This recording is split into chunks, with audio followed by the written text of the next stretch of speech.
안녕하세요. 세상의 모든 궁금증 궁금해입니다. 예전부터 우리나라에는 상대가 어떤지도 모르고 함부로 덤빈다라는 뜻으로 하룻강아지 범 무서운 줄 모른다 라는 말을 썼습니다. 우리나라의 토종개 품종인 진돗개, 풍산개, 삽살개는 용맹하기도 하지만 사납기로 잘 알려져 있었는데요. 동물의 제왕인 사자도 한 수 접고 간다는 호랑이 앞에서 과연 개가 용맹할 수 있을까요?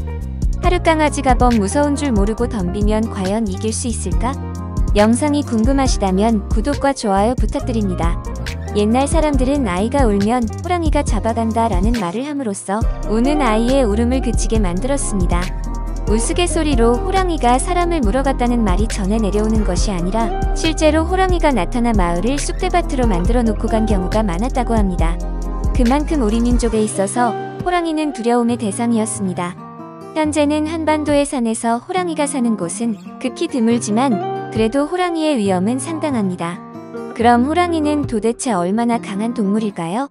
호랑이의 종류는 약 11종으로 다양하지만 우리나라 사람들이 흔히 알고 있는 시베리아 호랑이로 알아보겠습니다.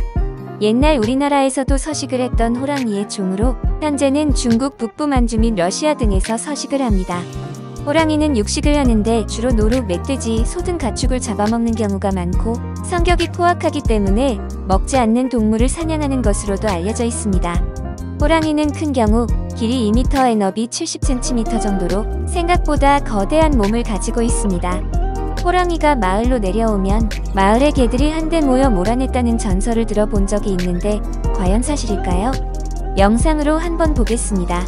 개는 자고 있는 호랑이에게 괜히 관심을 보입니다. 하지만 앞발로 가볍게 제압을 당하고는 호랑이에게 목을 물려 축 늘어져 버리는데요. 후에 개는 잡아먹혔다고 합니다. 이번에는 조금 전에 봤던 개보다 몸집이 훨씬 커 보이고 호랑이가 겁을 먹는 것 같아 보입니다. 하지만 호랑이는 집단 생활이 아닌 혼자서 사냥을 하기 때문에 누구보다 사냥 기술이 뛰어납니다.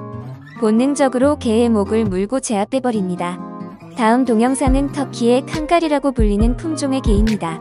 상당히 몸집이 크고 성격도 사납기 때문에 나라에 따라 사육이 금지되는 품종이기도 합니다. 호랑이, 사자와 같은 우리에서 길러졌기 때문에 다소 심한 장난도 치고 힘이 비슷해 보이는데요.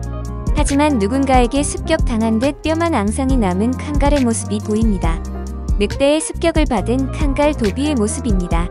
저 우리에 있는 호랑이, 사자들은 단지 칸갈의 애교를 받아주는 것 정도로 볼 수 있겠네요. 호랑이의 앞발로 내려치는 힘은 얼룩말의 목뼈를 부러뜨릴 정도로 강력하기 때문에 하룻강아지는 범의 한 끼 식사 정도밖에 되지 않을 것 같습니다.